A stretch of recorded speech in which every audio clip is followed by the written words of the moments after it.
बिस्मिल्लाहिर्रहमानिर्रहीम। अब हम डायफ्रैक्शन को अंडरस्टैंड करेंगे मल्टी स्लिट्स के थ्रू। पहले हमने सिंगल स्लिट का काम देखा, अब फिर उसके बाद डबल स्लिट, और अब डायफ्रैक्शन जो है ना थ्रू आ मल्टी स्लिट्स, इसकी इंटेंसिटी को हमने चेक करना है। एक दो रिमाइंडर्स हैं, वो जहन में रखिएगा क्योंकि वो बार बार हमने इस्तेमाल करने हैं। Exponential to the power iota times theta, अगर इस तरह से लिखा हुआ हो तो ये इक्वल होता है cause of theta plus iota sine of theta. एक वो भी आपको याद होगा जो पिछले लेक्चर में हमने अल्फ़ा और बीटा डिफाइन किए थे, वो था के b by two sine theta, और एक जो बीटा डिफाइन किया था वो था के d by two sine theta. अच्छा, ये फार्मूला तो आपको पता ही है, साइन अल्फ़ा और अल्फ़ा जिसमें limit alpha approaches to zero, तो ये इक्वल होता है 1 के।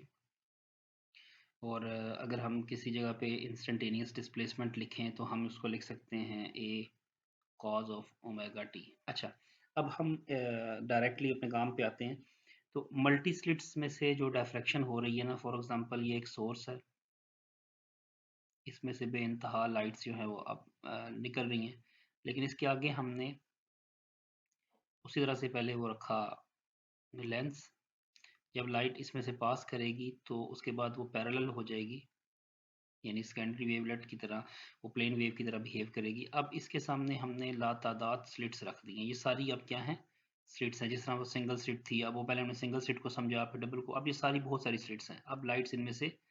पास आउट करेंगी और पास करने के बाद एक सर्टेन एंगल के ऊपर ये बेंड हो जाएंगी, पिछले फिनोमेनन में जिस तरह से हमने देखा था। और फिर आगे उसी तरह से एक और लेंस L2 हमने रखा और इन सब को एक पॉइंट के ऊपर फोकस करवाया, इस पॉइंट P के ऊपर जो कि स्क्रीन पे था। तो अब इसमें जो अंडरस्टैंडिंग वाली चीज़ है वो ये है कि जो डायफ्रैक्शन ग्रेटिंग होती है,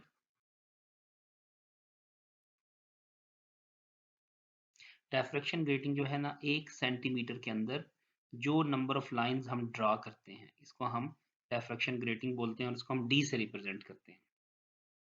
तो ये याद रखना है आपने। अच्छा, अब हमने फेज डिफरेंस, जैसे फॉर एग्जांपल पहली जो वेव गुजरी ना, उसका अगर, तो हम ये कहते हैं कि वो उसका जो एम्पलीट्यूड था वो ए था और वो कॉज ऑफ ओमेगा टी से गुजरी। सेकंड जो वेव इसमें से पास ऑफ हुई वो हुई a cos of omega T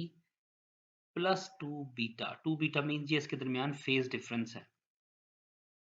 ये इसका फेज डिफरेंस है। इसी तरह से जो 3 वाली होगी वो होगी a cos of omega t plus 4 beta, ठीक है। और इसी तरह से x4 अगर आप निकालेंगे तो वो होगी a cos of omega t plus 6 beta, यानी कि मल्टीपल ऑफ 2 बीटा जो है ना, ये चलती जा रही है। तो करते करते जब हम एक्स एन पे पहुंचते हैं, तो एक्स एन के लिए आप इसको यूँ लिख सकते हैं कि ये ए कॉज ऑफ, ये देखें ना, ये 3 में 4, ये 4 थी, 4 में 6, तो करते करते जब एक्स एन पे हम पहुंचेंगे तो a cos of omega t plus 2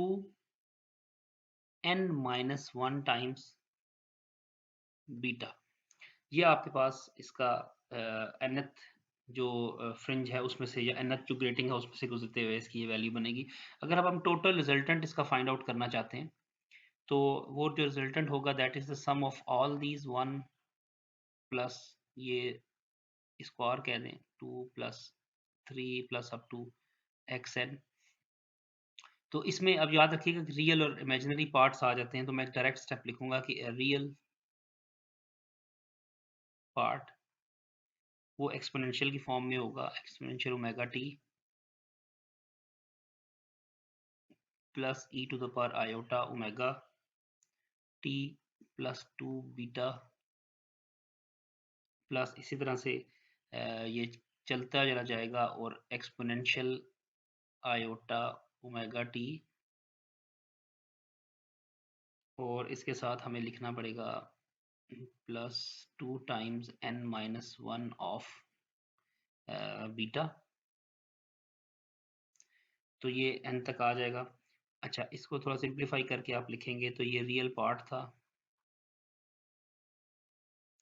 इसमें e to the power iota omega t सब में है, इसे कॉमन ले लिया, ये 1 हो जाएगा, इसकी जगह पे 1 रह गया, प्लस ये e to the power 2 iota beta 4 iota beta plus e to the power 2 iota n minus 1 times of beta. तो ये रियल पार्ट इस तरीका कार से हमने इसमें से आयोटा बीटा को माइनस करके इसको सीधा किया, यानी कि कॉमन लेने के बाद। अब ये जो रियल पार्ट है इसको थोड़ा और सिंप्लीफाई करते हैं। तो ये अगर आप देखें तो ये आपके पास, अगर आप यहाँ से ना e टू द पावर इसके सीरीज के पॉइंट ऑफ व्यू से अगर आप देखें तो ये ऊपर आ जाएगा n times 2 iota beta minus 1, और नीचे ये बनेगा e to the power 2 iota beta minus 1। ठीक है, तो जब ये इस सिचुएशन में बनेगा, और इसके बाद आपने फिर ये करना है कि इसी तरह से ये रियल पार्ट नीचे आ गया e to the power iota omega, और इसके जो इन साइड है ना, यहाँ से आप, क्योंकि ये 2n है ना, तो एक में से इसमें से एक n जो है आयोटा के साथ और बीटा के साथ आप अगर बाहर कॉमन ले लें तो ये अंदर रह जाएगा e to the power iota beta n। ठीक है, और एक अंदर रह गया, एक बाहर आ गया, और माइनस यहाँ पर अब क्योंकि 1 है तो इसके नीचे डिवाइड होगा, और ये e to the power minus iota beta n आपके पास आ जाएगा। तो ऊपर आपने एक कॉमन ले लिया, नीचे भी इसी तरह से e to the power iota beta आपने कॉमन लिया, तो नीचे रह जाएगा e to the power iota beta और minus e to the power minus iota beta. ये आपके पास एक फॉर्म में एक कन्वर्जन आ जाएगी। अब इसमें इसकी जगह पर आप वही cos of beta n minus iota sine of beta n put करेंगे इन चारों की जगह पे, तो दो चीज़ें आपस में कैंसिल आउट होंगी, कट होंगी, और जो आपके पास रिमेनिंग एक स्टेप बीच में से मैं स्किप कर रहा हूँ, वो सिंपल आपने इनको ओपन करना है। अच्छा, और इसमें ये होगा जी कि real part e to the power iota omega t e to the power iota beta n और e to the power iota beta. तो इसके साथ जब आप इनको सॉल्व करेंगे तो यहाँ पर जो बाकी रिमेनिंग रह जाएगा 2 iota sine of n beta और 2 आयोटा साइन ऑफ बीटा। अब ये x जो है ना, इस सारे को अगर हम लिखें a sine of n beta और साइन ऑफ बीटा इनटू, ये इसको ओपन करके लिखा तो ये बनेगा cos of omega t plus n minus 1 times of beta. ठीक है जी, साइन और इसमें से ये चीज़ें जो हैं ये कैंसिल हो गई, और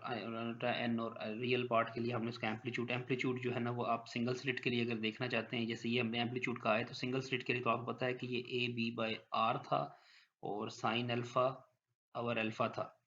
तो इसको हम कह सकते थे कि ये basically A naught sine alpha by alpha है, ये जो कांस्टेंट टर्म थी इसको हमने ए नॉट का कहा जा सकता था। तो इसी तरह से अगर हम मल्टी स्लिट्स के लिए भी देखेंगे तो यही एम्पलीट्यूड रहेगा, लेकिन a naught sine of alpha over alpha sine of n beta over beta cos of omega t plus n minus 1 times of beta. ये आप इसको लेट से इक्वेशन 1 या इक्वेशन ए कह दें। अब इसका जो एम्पलीट्यूड है ना एक्चुअली वो है a naught sine alpha over alpha sine of n beta over beta. तो यहां से हम इसकी इंटेंसिटी जो है ना वो देखते हैं कि इंटेंसिटी जो होती है वो एक्चुअली एम्पलीट्यूड का स्क्वायर होती है। तो जब ये मैक्सिमम होगी तो उसका मतलब होगा कि जो आपके पास थीटा है वो अप्रोचेस टू जीरो करे, जो हमारी पुरानी प्रैक्टिस है, और एन बीटा जो है ये वैल्यू जो है ना ये एन स्क्वायर को अप्रोच करेगी, और इसका मतलब ये हुआ कि जो अल्फा है वो 0 हो और बीटा जो है वो भी आपके पास 0 हो, अगर आप इंटेंसिटी मैक्सिमम लेना चाहते हैं। तो यहाँ पे जो इंटेंसिटी मैक्सिमम आएगी वो होगी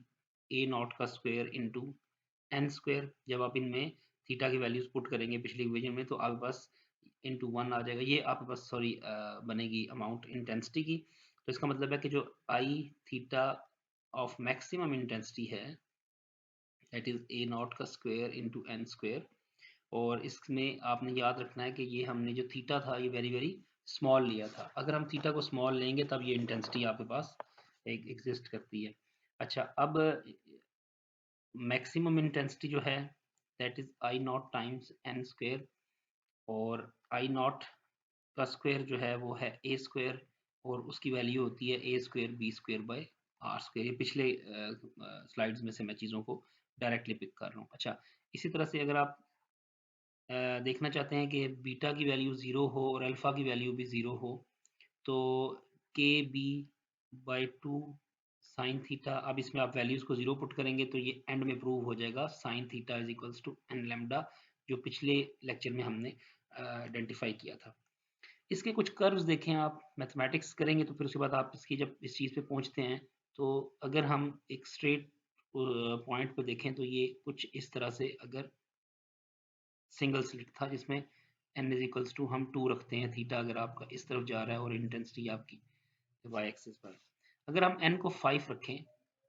n इज इक्वल्स टू 5 है तो n इज इक्वल्स टू 5 के लिए ये जो है ना आप देखेंगे कि ये इस तरह 4 और 5 पे ये ज़्यादा होगा, 1 2 3 4, और ये 5 के लिए आपके पास n की वैल्यू जो है ना ये ज़्यादा आएगी। सिमिलरली अगर आपने n को बढ़ा दिया 7 तक कर दिया तो ये ऑलमोस्ट जो है ना कांस्टेंट होके फिर 7th वाले पीक पे आपको ना यूं समझ आएगी, नजर आएगी। तो n इज इक्वल्स टू 7 के ऊपर आपने इसको इस तरीके से कैलकुलेट कर लिया। अच्छा, एक और छोटा सा काम है कि अगर आपने पाथ डिफरेंस और फेज डिफरेंस को अंडरस्टैंड करना है तो ये फार्मूला होता है कि पाथ डिफरेंस, ये आपके पास पाथ डिफरेंस है और ये आपके पास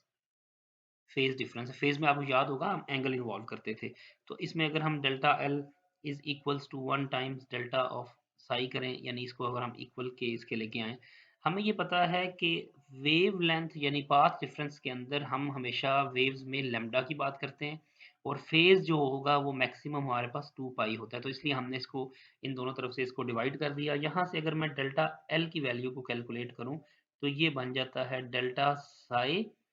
और टाइम्स लेमडा डिवाइडेड बाय 2। ये आपके पास वैल्यू है किसकी, डेल्टा एल की, यानी अगर आप पाथ डिफरेंस की तरफ लेके जाना चाहते हैं इसको। अच्छा, अब इसमें जो वैल्यू है ना लेमडा की, तो लेमडा को अगर हम 2 पाई से डिवाइड करें, और या आप यूं कर लें कि साई को आपको याद होगा साई की वैल्यू होती है 2 पाई बाई एन, यानी साई वो एंगल है, तो अगर आप 2 पाई के दरमियान एन से इसको डिवाइड करेंगे तो ये एक डिग्री या एक रेडियन के एंगल के मुतालिक इसको इंफॉर्मेशन देगा। तो अगर ये वाला फार्मूला मैं साई के लिए यहाँ पे इसमें पुट करता हूँ तो ये बनेगा लेमडा बाई 2 पाई, और डेल्टा साई के लिए बनेगा 2 पाई बाई एन। तो इसका मतलब होगा कि lambda by n is the formula for the wavelength. अगर आप इसका मतलब है कि लेमडा को कैलकुलेट करना है that is an times delta L. अच्छा, अब प्रिंसिपल मैक्सिमा और प्रिंसिपल मिनिमा को हम यहाँ पे कैलकुलेट करते हैं। वो आपको याद होगा कि d of sine delta of theta naught that is equals to the path difference, और इसका मतलब है कि d sine of delta theta naught जो है that is equals to lambda by n, क्योंकि ये डेल्टा एल की वैल्यू थी। यहाँ से अगर मैं साइन डेल्टा ऑफ थीटा को मालूम करूँ तो ये बन जाएगा lambda of d times n, ये डी एन नहीं है, डी टाइम्स एन है, ठीक है। अब अगर हम ये कहते हैं कि एन जो है इज लार्ज, एन लार्ज होगा तो इसका मतलब होगा कि डेल्टा थीटा नॉट जो होगा ना ये स्मॉल होगा। तो इसका ये फ़ायदा होना है कि डेल्टा थीटा नॉट अगर स्मॉल है तो इसको हम सिंपली डेल्टा थीटा ही कह सकते हैं। तो ये डेल्टा थीटा नॉट जो है that is equals to lambda by n d या डी एन आप इसको कह लेंगे। इससे ये पता चला कि जो डेल्टा थीटा है that is equals to proportional to the 1/n। So इसका मतलब है पीक जो होगी ना वो शार्प होती चली जाएगी, जो आप नंबर ऑफ ग्रीटिंग्स बढ़ाते चले जाएंगे, जो पीछे हमने पीक्स निकाली थी ना वो पीक्स ऐसे शार्प होती चली जाएंगी जब आपके पास n की वैल्यू जो होगी वो इंक्रीज करती चली जाएगी, ठीक है। तो इनके इंक्रीज की वजह से मल्टी स्लिट्स के अंदर इस तरीके कार का फिनोमिनन जो होगा और इंटेंसिटी जो होगी वो इंक्रीज करेगी। अच्छा, एक और इसमें काम जो है ना वो याद रखने वाला होता है कि जो विथ है, विथ ऑफ मैक्सिमा, यानी जो आपको नजर आएगा मैक्सिमा या मिनिमा फ्रिंज नजर आएगी, उसकी मैक्सिमा के अंदर आपने ये देखना होता है कि जो एंगुलर ये क्या होती है, width of maxima, width of maxima. तो ये याद रखिएगा कि ये एंगुलर सेपरेशन होती है मैक्सिमा और मिनिमा के दरमियान, यानी पहला फॉर एग्जांपल ये पहली फ्रिंज बनी, उसके बाद ये सेकंड फ्रिंज बनी, तो पहली और सेकंड के दरमियान ये जो चीज़ कहलाएगी ना, ये इसकी विथ कहलाएगी। तो इस तरीक़ाकार से हम अगर हम इसमें nth मैक्सिमा लेते हैं तो उसका उसके लिए वो किसी एंगल थीटा पे हो रहा है, तो इसका मतलब होगा कि हम उसे डेल्टा थीटा से डेविएट करेंगे, तो वो और डिफरेंट वैल्यूज़ को निकालेगा और इससे हम डिफरेंट कैलकुलेशंस जो है ना वो कर सकते हैं। ये जो लैम्ब्डा डेल्टा थीटा वाली वैल्यू हमने कैलकुलेट किया ना, ये delta theta naught is equals to lambda d n d, ये बेसिकली हम इसको रिजॉल्विंग पावर की फॉर्म में भी आगे लेके जा सकते हैं कि रिजॉल्विंग पावर से भी हम इसको रिलेट करते हैं। ये वो टॉपिक है जो आप लोगों ने कहीं लोअर ग्रेड्स में पढ़ा था लेकिन इसका प्रूफ नहीं था, तो वो प्रूफ अब आज यहाँ पे आपने इसको देखा कि हम इसको किस तरीके से लैम्ब्डा डी एन के फॉर्म में प्रेजेंट कर सकते हैं। तो ये जो टॉपिक है थोड़ा सा मैंने इन शॉर्ट आपको करवाने की कोशिश की है। अब इसके बाद एक छोटा यही जो इसका रेजोल्यूशन पावर है, इस पे एक रिलेज क्रिटिसिज्म है, वो हम देखेंगे और फिर उसके बाद इसके कुछ क्वेश्चंस हैं, वो करने के बाद फिर हम माइकलसन इंटरफेरोमीटर और डायफ्रैक्शन के जो दूसरे फिनोमिनन्स हैं जैसे न्यूटन रिंग्स वगैरह हैं उनकी तरफ हम जाएंगे।